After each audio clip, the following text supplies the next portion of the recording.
Welcome to the MVP show. Today we're chatting with Kunal, straight from Alberta, Canada. Kunal is a technology evangelist, has over 13 years of extensive technical experience.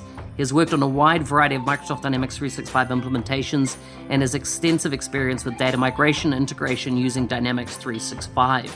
He is deeply passionate about Dynamics 365 community and shares his learning through his blog and as a speaker at Dynamics 365 related events.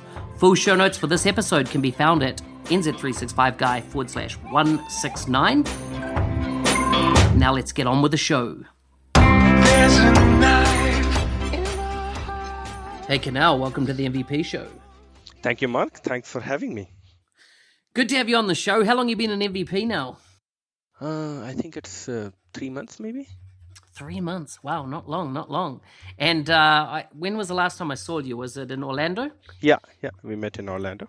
Yeah, so it was at, what was that? Community Summit, right? Yeah, Summit DCI event. So tell us about what part of the world you come from and what do you get up to when you're not working? I come from India. So I am born and brought up in east of India, which is a small city called Giridih in Jharkhand. And I moved to Canada like 9 years back. And since then, Canada is home. So I stay in Calgary currently, the Canadian Rockies. And that's what we made it home. Nice. So do you ever get back to India much? Almost every year because my parents and family is all there. So yeah. And so you've worked in the whole, the company that, was involved with portals, of course, for so long, right? Is that right? And got acquired by KPMG or something like that? So I started, my whole Dynamics journey or Power Platform journey started back in 2014 when I joined ADX Studio. And then ADX Studio was acquired by Microsoft. So I was part of the services division primarily, and when Microsoft acquired the product, they acquired the product and the branding, and the whole team spin off into Adoxio. And then Adoxio was acquired by KPMG. I'm interested to know and understand KPMG a bit better. And so how do you work with other parts of KPMG around the world? So for example, KPMG Australia or KPMG New Zealand, do you actually share projects together or do you really just service projects in your own market? No, we share projects. So like KPMG is present in almost every country, right? And then there is a KPMG Canada, KPMG US, and Australia. And each of these have a channel to share things. Not only that, like say, for example, a customer in the US is looking for something in Dynamics, and they will approach KPMG, and then KPMG Canada and US can talk and figure out how we are going to go to the market together. It's always whenever I'm working with another customer in another city, I'm working with the local KPMG office along with it. Wow. Okay. So you share a lot more than what I realized. Yeah. Yeah. Okay. Interesting. So tell me a bit about your journey to becoming an MVP. How did it come about? It happened. It happened over the interest. So I think back in 2017, I started putting my blocks together, and I was doing a little bit of it. And there's a guy here in Calgary. His name is Blake McGill. He is 15 years MVP. Yeah, and he does all these meetups where you can go and learn about IoT, and like he will provide you the Raspberry Pi and the kit, and like you'll be connecting IoT with Azure and writing some code and stuff. And I went to some of these meetups, and I loved it. It was the inspiring moment for me because like him being retired, as a day he drives a school bus for the kids, and in the evening he organized these meetups where like he's sharing the knowledge, the kids, and it's fun time. And I just love the whole idea, and that got me like I have learned so many things from so many people. I need to give back more, and that kind of started my journey. You obviously know Colin Vermander, and he has been my mentor all along. We have been working with each other when he was doing his things and before he became MVP, and then he helped me a lot when I was going through my own journey of becoming an MVP. Yeah. So did he nominate you? No, no, I was not nominated by him. I was nominated by Pervin. Ah, okay, yeah, yeah. Pervin, he's the CPM lead, right, in the Dynamics team. Did your life change when you became an MVP? There is a barrage of information now. Like I know a lot of things, and which is a lot to absorb. That's one aspect of it. The other thing is, now that once you become an MVP, you have a lot of information, and you are, like you are surrounded with all these people who you can't share it with. Uh, that's the challenge that I'm dealing with. But apart from that, it hasn't been much. What do you mean you can't share it? Oh, like the what power automate, but you can't talk about it with anybody. You are just waiting on that to happen in the ignite, and that's when you can talk about it. And I work with a lot of non MVPs as well, all around. So yeah, yeah, that's fun. So you're talking about you get insights before the rest of the public can get them, like NDA, and then of course you can't share what they are until Microsoft makes a public announcement on them. Yeah, yeah, yeah, yeah. Okay, so that's cool. So I suppose you're looking forward to 2020 being your first MVP summit. Yes, I am looking forward to it. Are you coming? Yeah, I'm scheduled and registered so far. Yeah. Nice, nice, nice. It's a great event. A lot of fun, a lot of fun. Have you found like in becoming an MVP, do you find that apart from all the information you get, what about do you find you get more connections with the other MVPs in the community as well? Yeah, definitely. Um, Definitely I get more connections with the MVP. But I have always find, like the whole MVP community to be very helpful, very approachable, like very involved, right? So I have always been interacting with MVPs all along.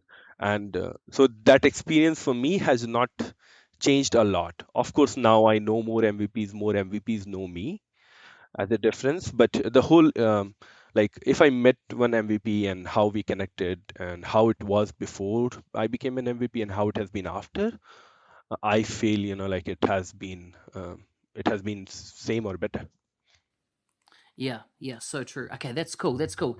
Tell me about in 2020, what's your big plans? I know you're putting on a global event. Can you tell me a bit about it? Yeah, so like I have been involved with this integration boot camp and an Azure boot camp, and so like I'm bringing the same idea to Power Platform.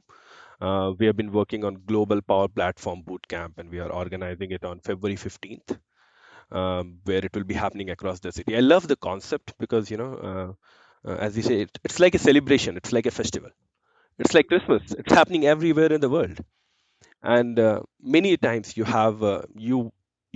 go on Twitter or you go on LinkedIn and you see there is a great event happening in New Zealand, and Mark is organizing the great thing, but you can't be part of it because you are so far away. And this is one event, like everybody can participate irrespective of where they are. And everybody is empowered to go and organize and do this within their local community, and it helps build the local community in every city as well. I like it. Okay, so where can people find out information about it? It is on powerplatformbootcamp.com. That's the website. There is a Twitter site, and there is a LinkedIn, and there is a lot of activity happening. We launched it to public a week before, and before this call, I got another registration. So far we have 15 registration. 15 cities are registered.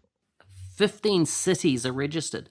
Wow, how many are you expecting to get all up? How many cities would you like to see come on board for I don't know. Let's see. The more, the merrier. it? Yeah, yeah, yeah. So if a city wants to get involved, what do they need to do? All they need to do is, they need to go on the website and register it, of course. What they will need to do, they will need to organize the event. So first of all, you need to create a registration website. You can do it either on a Meetup or Eventbrite, where so that you can tell where the event is happening. You need to secure a location, and that could be a Microsoft office or a partner office, depending on what's available in your locality. Okay. And the third thing is that I suggest everybody to do a call for a speaker, so you can call who wants to come and speak and present in this.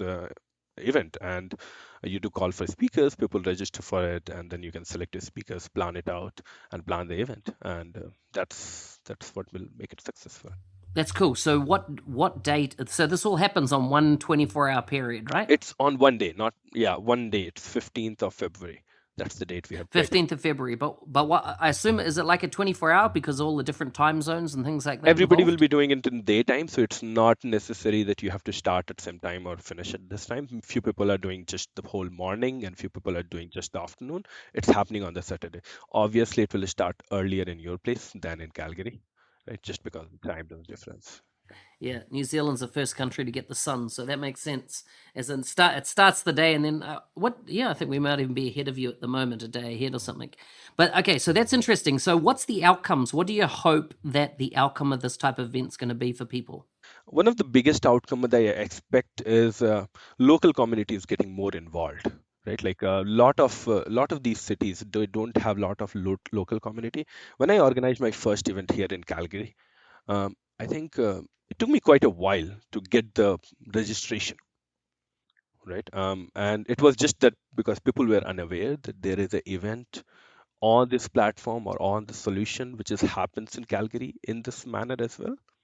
And now this time I'm organizing, and we have already house full. So like everybody has already registered. They know where to go. There is awareness about it. So that's the main goal that I have. Yeah, yeah, and we learn from community, and so it's all about community. So, is there any going to be any kind of live streaming or recording of these things and being placed online, anything like that? No, we are not planning on any recording or live streaming so far, but there is a plan to share the content. So the content from the event from all across the world will be shared in a common forum, so people who can it brings a repository of all the things that is happening at different places. Yeah, and I suppose this is really creates another platform for people to get out and do some public speaking if they want. They can, bring their topics and submit them, that type of thing, right? Right? Yeah, yeah, I like it. I like it. Okay, okay. And is all the resources on how to run your part of it in whatever city you're in, is that all available on that website? yeah. There is an organizer page where you can see all the information and go through, and then you can reach out to me, reach out to Kent. There are a couple of others. We are coming up with a board of committee, so there will be a set of people you can reach out to help out with these things. Excellent, excellent. Okay, so what else is, big on your agenda in 2020? This has been the big thing. What's big on my agenda? I've been giving some thought to about environment and stuff. Like I have got into uh, trying to make the place better than what you have found, right? Be conservative about what you are using, and as such, I've stopped using plastics a lot. I yeah, so yeah, and one of the things that I was thinking of is New Year is coming, and what will be my goal for the next year? Recently, actually, and two things stand out. One is that I want to get back to reading. I've not been reading as much I wanted to. And the second thing on the environment aspect is that I'm planning on not to buy clothes next year. To try to use what I have. Yeah, so that's my other thing that I've been thinking of. That's cool. So, as in, I've done a bit of research on the minimalist type lifestyle, right? Which is stop consuming so much stuff that creates waste, and when perhaps, as you say, wear things longer rather than just keep replacing them all the time. Yeah. Okay, that's very cool. That's very cool. What's if people were listening to this and let's say they want to become an MVP, what recommendations do you have for them? Becoming an MVP, I think it's more that you should be, you should be interested in what you want to do. Okay. Never go for pursuing an MVP. When I started MVP, I think the first speaking engagement I did was in Dubrovnik, and it was an amazing experience for me. In In Dubrovnik. Dubrovnik, and I was at Extreme 365, and that's where I was speaking. And before me, Matt Barber had a session um, in the same room. Yeah, wow, wow. Big shoes to follow, So, eh? and it was me first time listening to Matt Barber, and it was amazing. And I heard him, and then I was like, okay, oh God, I need to follow this. And I was like, I don't know how many people will show up. And there was a quick break, and then after the break, almost, like the room was full, and everybody showed up, and like I did my session, and it was very well received. What Uh, was your session on? a modern approach to do integration with Dynamics 365. Wow, that's so cool. That's Are you speaking in Barcelona again this year? I have not registered so far. Yeah. I'm trying to focus more in North America for next year, actually. Of course. Yeah, makes sense. Makes sense. What made you decide to go to Dubrovnik and speak there, as in rather than local?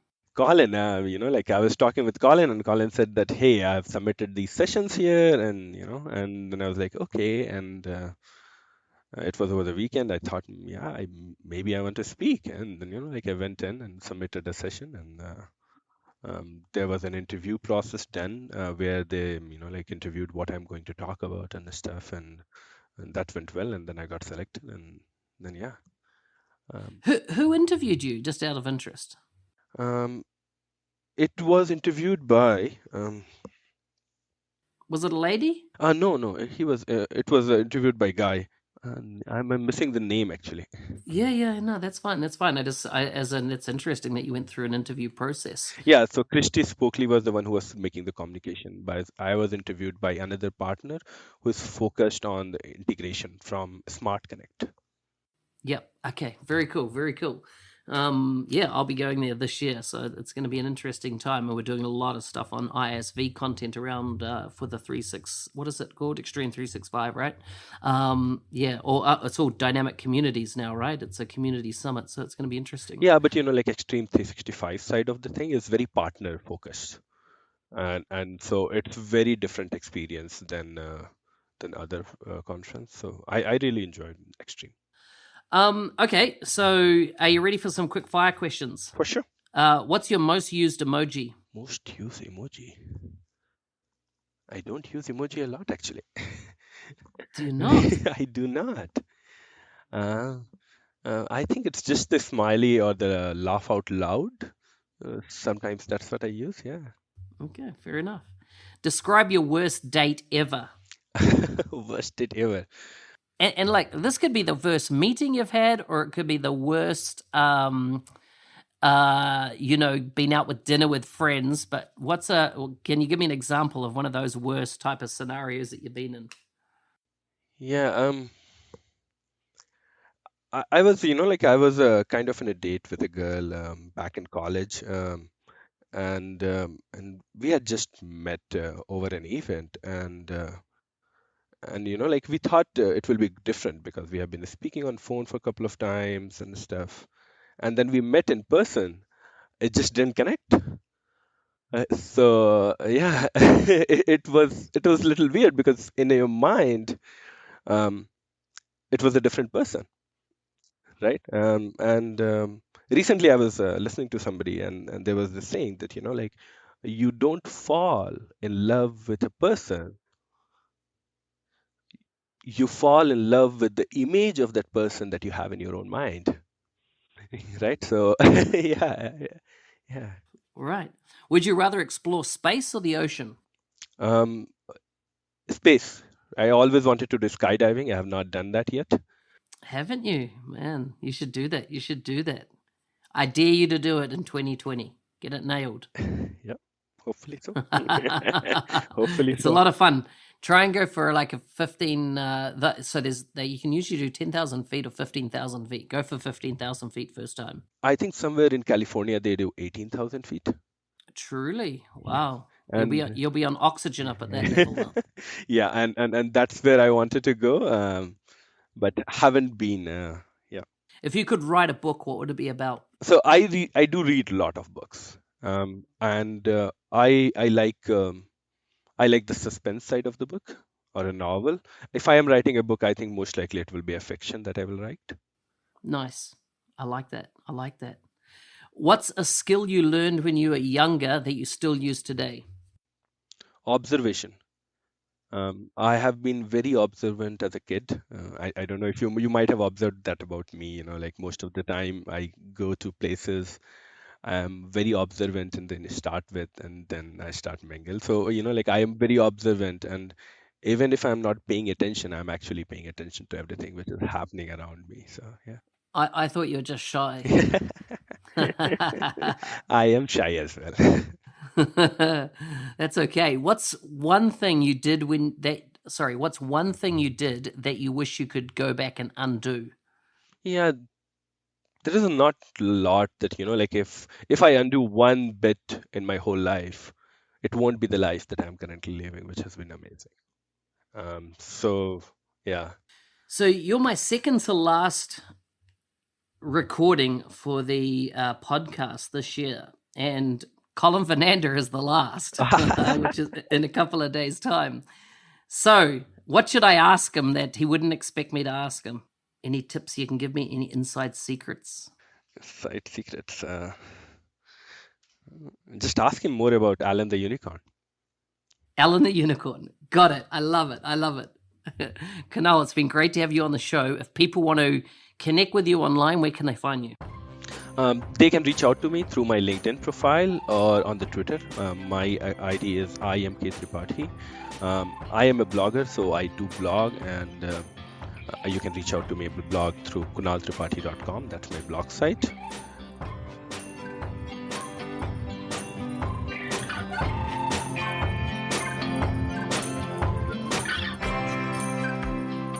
Hey, thanks for listening. Hey, I'd love it if you haven't had the opportunity yet to give this podcast feedback. I'd love you to do it on iTunes. If you go to nz365guy.com/iTunes, it'll auto-direct you to the page where you can give me a 5-star review and leave any feedback that you would like, positive, I hope.